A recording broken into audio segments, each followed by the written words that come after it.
Riesen Kleidern. Holen wir ein Jausel für den Alex. Let's go. So, jetzt kommt besser. Nicht nur die Busfahrer schöpfen am Wochenende oder am Feiertag. Nicht vorbeifahren. Schneller wie die Feuerwehr. Meine Milch. So. Den Hänger hat er vergessen. Am Feiertag geben die Kühe weniger Milch. Hotel hat er mir auch mitgebracht. Ja, fein. Geil. So, jetzt geht er so. Die Kühe warten.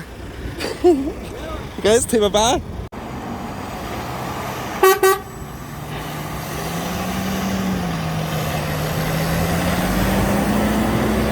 Schübe. So, jetzt gehen wir so auf zum Mittagessen. Let's go!